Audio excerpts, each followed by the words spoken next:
विपक्ष पूरा आरोप लगा रहा है कि ईवीएम में धांधलेबाजी करके ये चुनाव जीता गया है, क्या कहेंगे आप इसमें? देखो ईवीएम की जहाँ तक बात है वहाँ तक अब जनता इस बात पे यकीन नहीं करती, क्योंकि कितनी बार आप ईवीएम को कोसोगे। ईवीएम जम्मू कश्मीर में अच्छी है, हिमाचल में अच्छी है, यहाँ पे दिक्कत है। जब लोकसभा के चुनाव थे उस टाइम तो ईवीएम की इज्जत बच गई थी। रीज़न क्या था कि कांग्रेस वाले जो हैं वो कह रहे थे हम 52 से 99 पे आ गए हैं।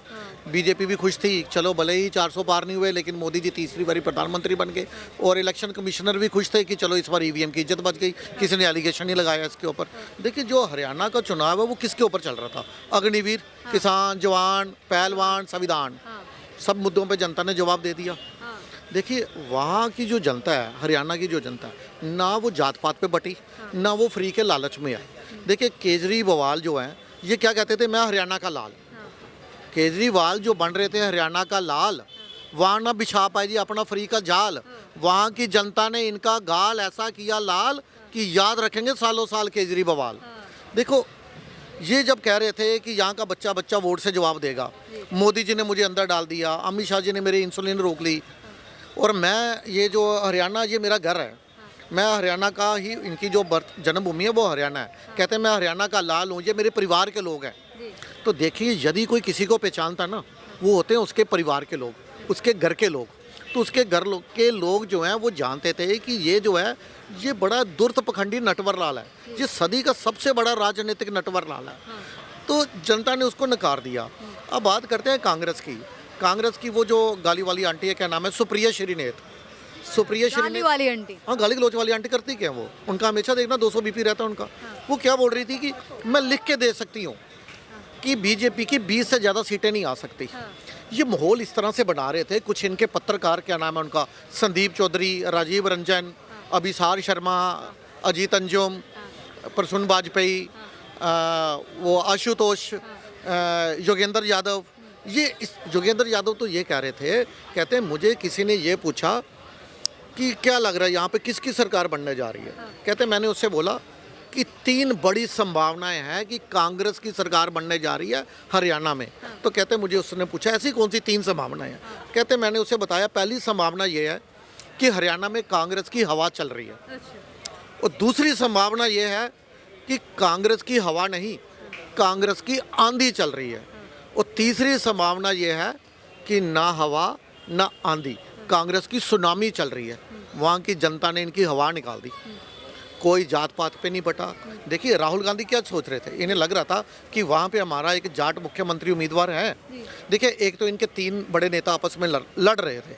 कुमारी शैलजा जो हैं, दलित जो हैं, उनको नकारा जा रहा था। कुमारी शैलजा का नाराजगी का जो सामना है वो कहीं ना कहीं कांग्रेस को करना पड़ा है। देखिए कुमारी शैलजा जो है वो दलित कम्युनिटी से हैं। दलित वोटर वहाँ पे, एससी वोटर जो है वो है 20%, जाट वोटर जो है वो है 25%, ओबीसी है 15%, ब्राह्मण है 8%, खत्रिय 7%, और जो सैनी है बीजेपी के, अगर उनकी बात करूं तो, अगर ओबीसी की बात ना करूं, पर्टिकुलर सैनी कम्युनिटी के जो लोग हैं वो हैं मात्र 2%।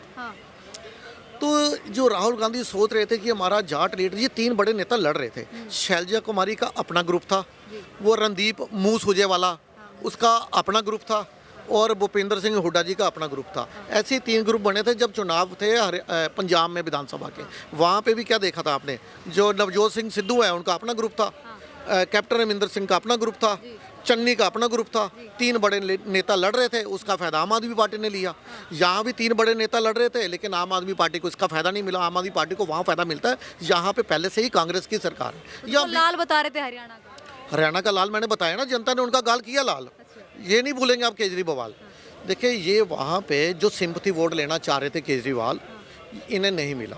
यहाँ तक कि केजरीवाल जो दिल्ली मॉडल बताते हैं, दिल्ली का जो एनसीआर का एरिया आ रहा है, जो गुड़गांव, पानीपत, सोनीपत, जो दिल्ली के साथ सटे हुए बॉर्डर हैं, वहाँ की जनता ने नकार दिया। और ये आम आदमी पार्टी ये पहली ऐसी राष्ट्रीय पार्टी है जिसके उम्मीदवारों की जमानत जब्त का वर्ल्ड रिकॉर्ड बना है।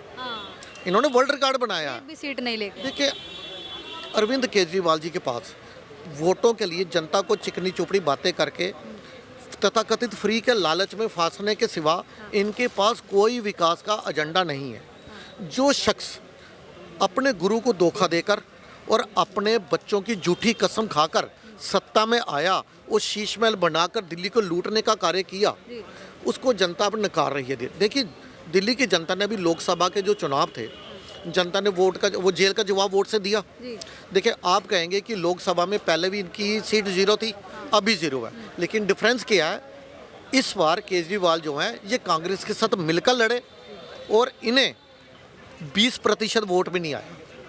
तो केजरीवाल जी को लग गया कि ये कंपैरिजन किया इन्होंने पिछली लोकसभा से इस लोकसभा, इन्हें लग गया कि मेरा वोट बैंक धीरे धीरे कम हो रहा है। सर विनेश फोगाट हैं, उनका कहीं ना कहीं जो जब कांग्रेस ने खड़ा किया तो माना जा रहा था कि बड़ा वोट बैंक है वो हाथ में आ जाएगा। विनेश फोगाट का जो 100 ग्राम वजन कम हो गया था, ओलंपिक मेडल नहीं लेके आ पाई थी, तो कहीं ना कहीं ऐसा कहा जा रहा था कि जनता इनके सपोर्ट में आ जाएगी और कांग्रेस पार्टी को जनता इस करके फायदा सपोर्ट में नहीं आई। मैं आपको बताऊं, वो चाहे जीतने में कामयाब हुई हैं, चंद वोटों से जीत गई हैं, उन्हें मैं बधाई देना चाहता हूं। लेकिन मेरी बात सुनिए, जब हमारे खिलाड़ी इंटरनेशनल एयरपोर्ट भारत में जब उतरे, सब खिलाड़ी अपने अपने कोच के साथ जा रहे थे और जनता उनका स्वागत कर रही थी। और ये विनेश फोगाट किनके साथ थी? हुड्डा जी के साथ। तो उसी समय पता चल गया था कि ये सिर्फ राजनीति कर रहे हैं। जो पहलवान बैठे, मैंने अभी क्या बोला कि वहाँ के चुनाव में मुद्दा क्या था? यही तो था, अग्निवीर जवान किसान पहलवान संविधान।